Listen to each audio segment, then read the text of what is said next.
নমস্কার বন্ধুরা, ঘরোয়া ঘরকন্যায় সবাইকে স্বাগত জানাই। বন্ধুরা, আজ আমি নিয়ে এসেছি কিছু ভর্তার রেসিপি। এখানে আমি পটল নিয়েছি, এখানে 2 পিস মাছ নিয়েছি, এখানে আলু আর এখানে মুসুর ডাল।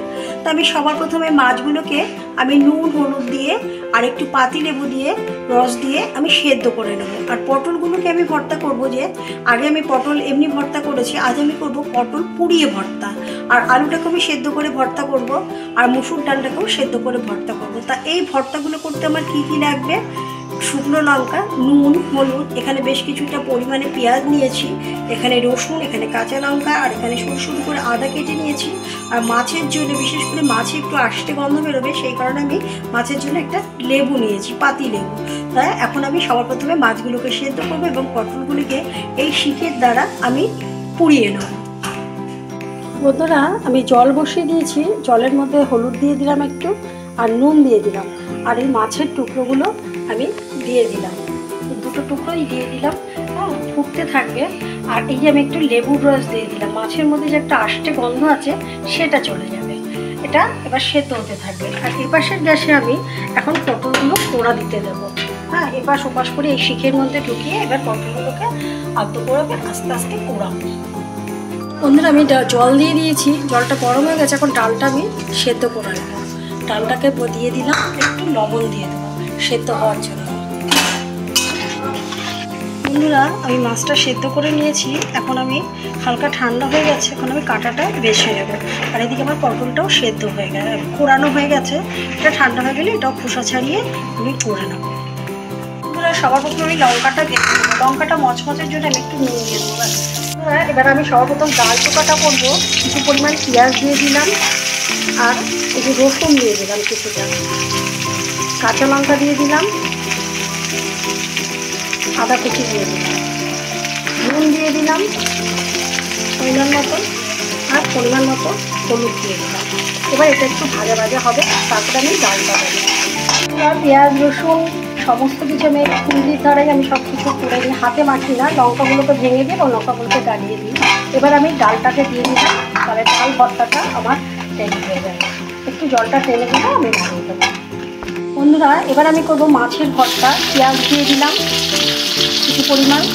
কিছু পরিমাণ রসুন দিয়ে দিলাম, কাঁচা লঙ্কা দিয়ে দিলাম এবং আদা কুচি দিয়ে দিলাম। এবার নুন দিয়ে দেবো পরিমাণ মতো, আর হলুদ দিয়ে দেবো। এবার আমি গ্যাসের ফ্লেমটাকে কমিয়ে ঢেকে রাখবো, এই পেঁয়াজ রসুনটাকে ভালো করে সেদ্ধ হওয়ার জন্য, নরম হয়ে যাওয়ার জন্য। এবার আমার পেঁয়াজ রসুনটা ভাজা হয়ে গেছে। এখন আমি মাছের ভর্তা করবো বলেছি, এবার মাছটা দিয়ে দেবো। আর যেহেতু মাছ গন্ধ লাগে কিনা সে কারণে আমি একটু লেবু রসও দিয়ে দেবো। লেবু রসটা দিয়ে তারপরে আবার নামিয়ে। বন্ধুরা, এবার আমি পটল পোড়া ভর্তা করবো। এখানে আমি কিছু পরিমাণ পেঁয়াজ দিয়ে দিলাম, রসুন দিয়ে দিলাম, কাঁচা লঙ্কা দিয়ে দিলাম, আদা দিয়ে দিলাম, একটু লবণ দিয়ে দেবো তাড়াতাড়ি হওয়ার জন্য, মানে গলে নরম হওয়ার জন্য, আর হলুদ দিয়ে দেবো পরিমাণ মতন, হলুদ দিয়ে দিলাম। এবার আমি ভালো করে নেড়ে গ্যাসটা সিমে করে দিয়ে ঢেকে দেবো, তাড়াতাড়ি যাতে নরম হয়ে যায়। বন্ধুরা, পেঁয়াজ রসুন সব নরম হয়ে গেছে, লঙ্কাগুলো আমি করে দিয়েছি। এখন পটল পোড়া যে ভর্তাটা, এই পটল পোড়াটা আমি দিয়ে দিলাম। এবার আমি ভালো করে রসটা টেনে দেবো। আমি ভর্তায় এই রস না টানলে আমার ভালো লাগে না, তাই জন্য আমি কড়াইতে করি। এবার আমি আলু ভর্তা করবো। এখানে আমি যত পেঁয়াজ আছে, যা আছে সবই দিয়ে দেবো। লঙ্কা, রসুন, আদা সব কিছুই আমি দিয়ে দিলাম।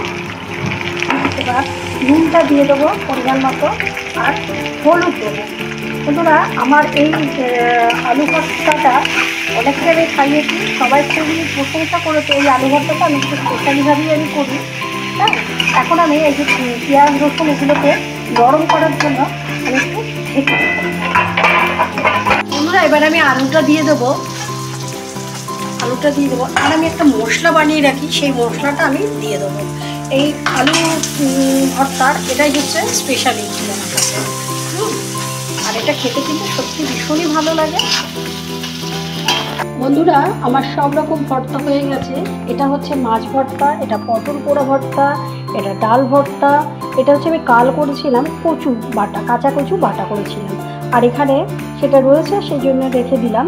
আর এটা হচ্ছে আলু ভর্তা।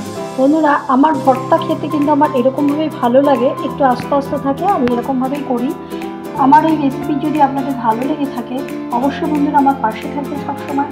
ভালো থাকবেন বন্ধুরা, সুস্থ থাকবেন। আজকের মতো শেষ করছি, আবার নেক্সট কোনো ভিডিওতে দেখা হবে। ততক্ষণের জন্য বন্ধুরা ভালো থাকুন, সুস্থ থাকুন। আর বন্ধু আমার ইউটিউব চ্যানেল ঘরোয়া ঘরকন্যা নামে আছে, please subscribe, comment, like, share করে আমার পাশে থাকবেন বন্ধুরা, আনন্দে থাকবেন। রাখছি, কেমন?